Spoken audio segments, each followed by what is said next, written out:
So speaking of things that I like to see, I'm just doing my own transitions here. You guys, we're just letting you go on this one. Yeah, Tim's got to get caught up from last week's. Yeah. Yeah. No, we did cover space stuff last week. I think I just said, hey, and some space stuff happened, and that covered it. People were satisfied with that. We don't even need to talk about it. So I wanted to, first off, real quick, show you guys this.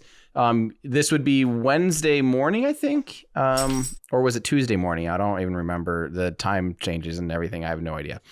There was arguably the most gorgeous launch ever. I believe it was Wednesday morning. The Falcon 9 carrying Starlink. This was kind of was it the 12th or 13th? I'm already losing track. But check out this footage from Trevor Mallman. Trevor Mallman and John Krause and Mike Seeley all got incredible photos similar to this, of the Falcon 9 transiting directly in front of the sun. We're talking, they lined themselves up to be right down the middle. You have to see this video because you've probably seen the pictures online, but go check out Trevor's video of it. Yeah, I didn't know there was a video. Yeah, how cool. And he hears excitement. I don't want to share it now. He almost just drops the biggest F-bomb. He holds himself right at... And then he's just like, it's hilarious. You have to watch it. He's like, holy... And then he just, stops. Falcon 9. Yeah. But can you blame him? Look at this shot. How cool is that? That's some serious zoomage too. Yeah. That's a huge lens. So they got some incredible footage from that. But this just brought up, this was another Starlink launch. As we know, these are very common. But the good news is we're starting to see them.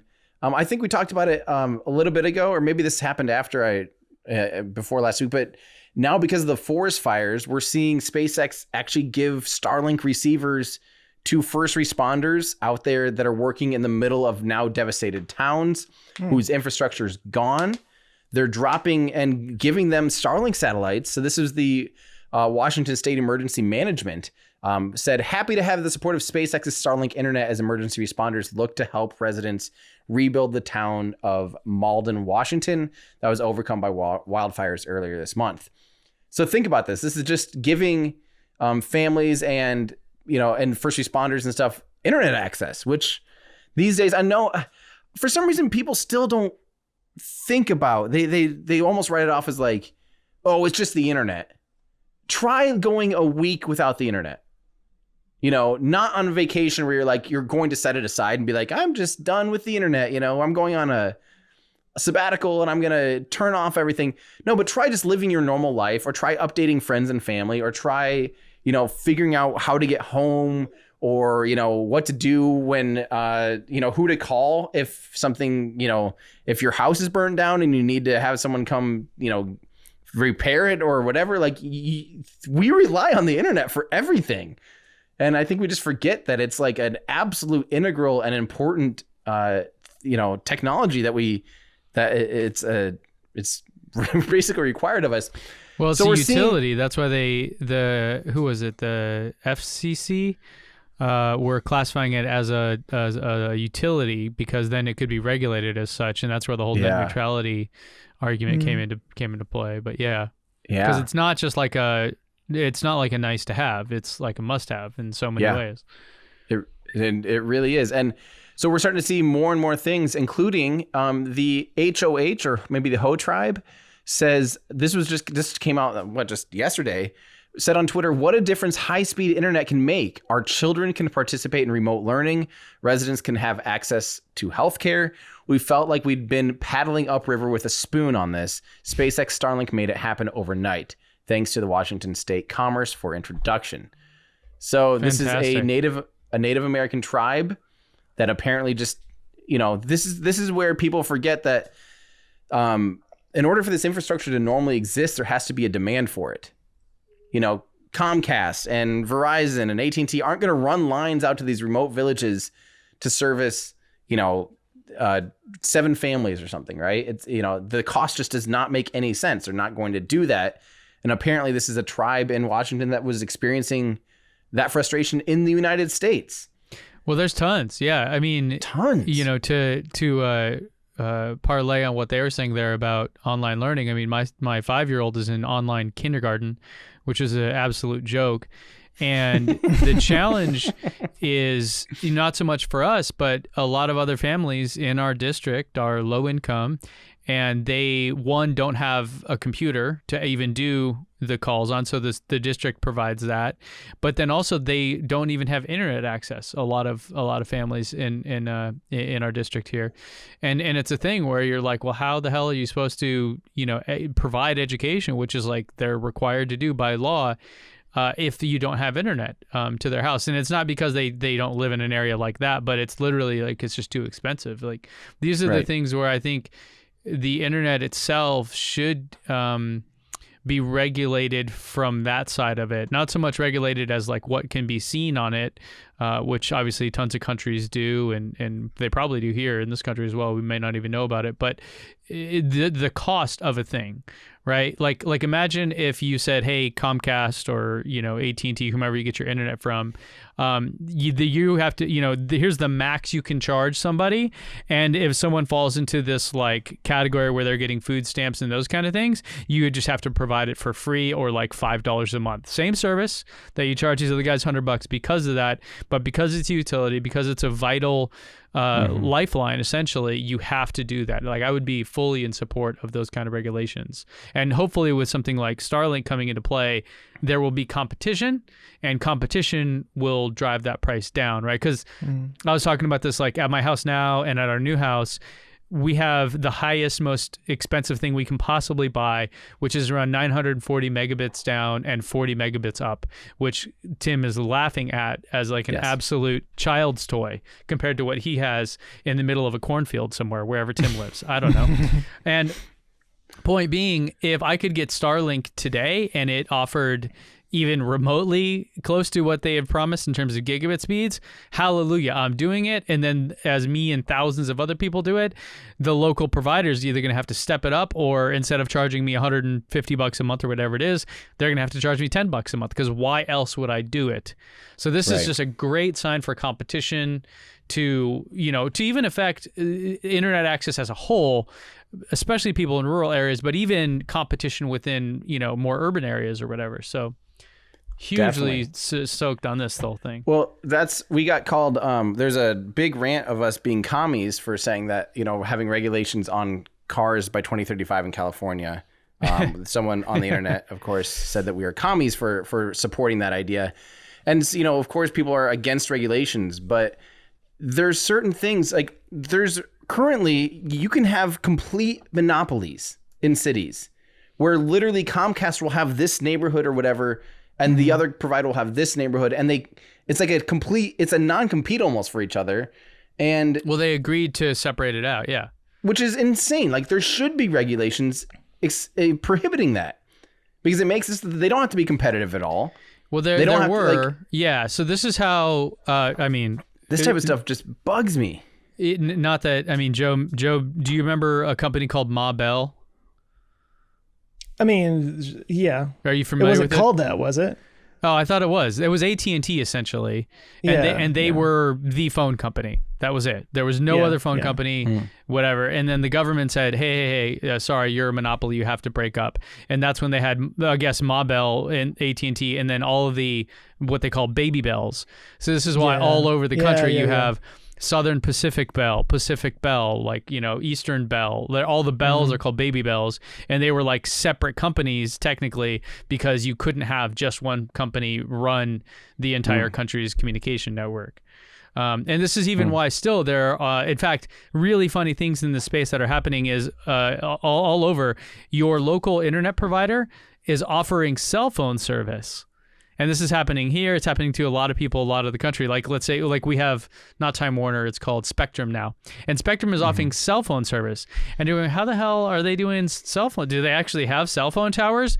No. The government is forcing them to allow other people on their networks. So Verizon and AT&T and whoever actually owns cell towers is being forced to allow other people to buy service from them at a cheap rate so they can offer competition. So I don't know, like it's kind of a funny, weird thing, but it's exactly what you're saying, Tim. So I would say in the communication space, this has been a hotly debated thing for a long time, going back to the Ma Bell days.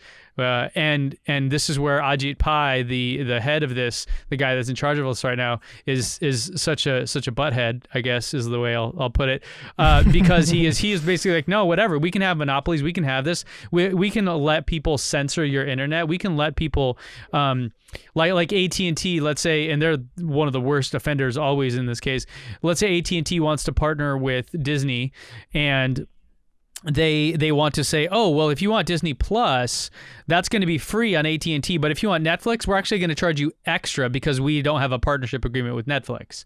And no one's going to cry a tear for any of these people that own or run these companies not making as much profit, but trickle that whole logic down, and what you have are like vital and essential services being blocked from people, or startups that could save tons of people money or save a lot of people's lives not being able to compete because it's not an equal playing field. So that's where this whole thing goes. It's beyond, in my view, it is a very serious thing. It's not just like me bitching and moaning that Tim has 10 gig internet and I don't even have 1 gig. It's not like that. Like, yes, that's annoying, but that's not the point. The point is, people like this Indian tribe, people like my own people in my son's school district not having access to internet because the internet companies are just allowed to run wild. I think that's where I am in support of regulation, because the absence of regulation often means that a pure market system in a lot of ways means that companies end up just screwing people over because that's what they're meant to do. They're meant to make money. They're not meant to help people. Yeah. So you have to put in kind of guardrails to make sure that it's fair and that there is a free market or like an open market, I would say. There's I'm sure some kind of inverse bell curve or something where it's like too much restriction obviously stifles innovation. No restriction leads to corruption and just complete selfish, profit-driven everything. So yeah, having those guardrails to kind of keep it in that sweet spot. But anyway, back to Starlink. There is on October 2nd, so we're seeing more speeds from Starlink at 18 milliseconds, right? Yeah, MS.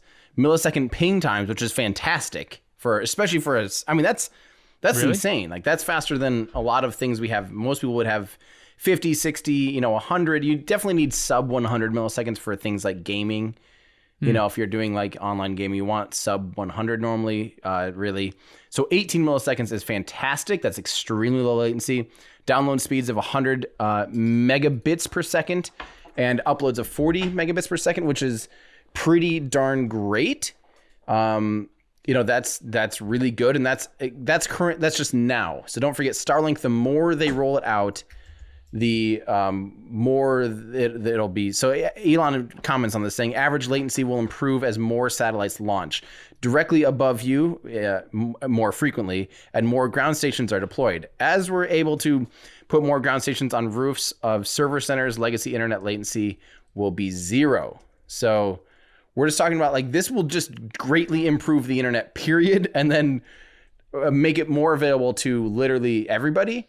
And Elon then was saying, this is, but this brings up that topic that we bring up all the time about how Starlink in the sky is bad for astronomy, bad for viewing. Elon commented on this saying, is a 12-year-old almost from Adlin on Twitter. Elon said, great letter. He wrote this letter about, all of this stuff about how he wants to be a CEO of a car company and work on rockets and all this He's stuff. He's like, hold on, let me stop you there. You do not want to do this job. But Elon has said it'll be increasingly difficult to see Starlink satellites as we're actively working with the astronomer community to ensure that even the most sensitive telescopes are fine and scientific progress is not impeded. So we've heard that for a while, and it does seem to be the case. We're just not really hearing nearly as much, you're not seeing those pictures of the night sky ruined as they get into their parking orbits and with different coatings and with sunshades and the right angle, the reflectivity angle. They're really figuring out how to make these things just not easily visible and hopefully have less of an impact in that sense. It's always bothered me that every single time you see an article about how Starlink is going to be a problem for astronomy, they show that one same picture from the 5th launch or something from way back when. Yeah. And as we talked about on the show, they did positive stacking where you're literally making the worst possible picture, and I don't think it was necessarily intentional, but it's like you can make it either like, you know, using Photoshop when you stack these images, you can either include all like new pixels or exclude all new pixels, basically. So they could do with one click of a button, have it be the opposite, where there's no Starlink images. So it's just kind of misleading. But that brings up, Elon did say now that once the last launch that we just saw the other day, the Starlink, I think it was 12 again, I already forgot.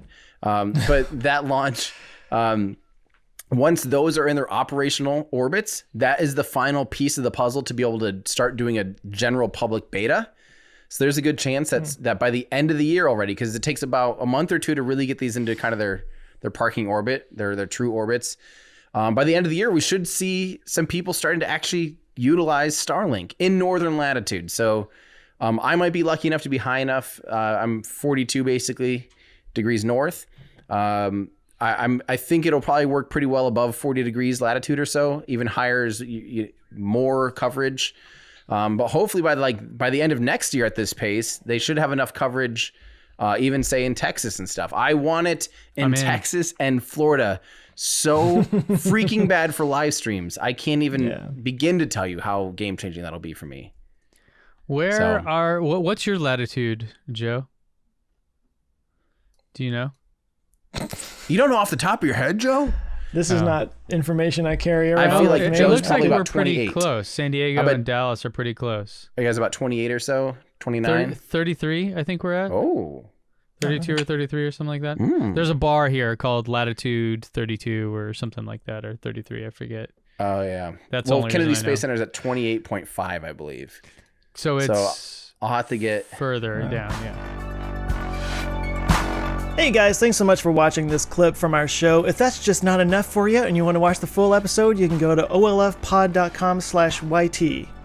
And if you want more from us, you can consider becoming a Patreon member. You'll get early access to episodes. You can join our awesome community. You can actually watch us record live and get your name in the credits by going to olfpod.com/Patreon.